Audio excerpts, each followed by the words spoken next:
how to enable voice navigation in Google Maps.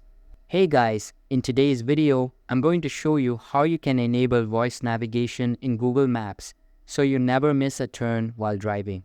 Just make sure to stick with me till the end so you don't miss any steps. Alright, let's get into it. First, open up the Google Maps app on your phone. Now tap your profile picture in the top right corner of the screen. From the menu that appears, tap on Settings. Next, look for Navigation Settings and tap it. Here, you'll find an option called Guidance Volume or Voice Level.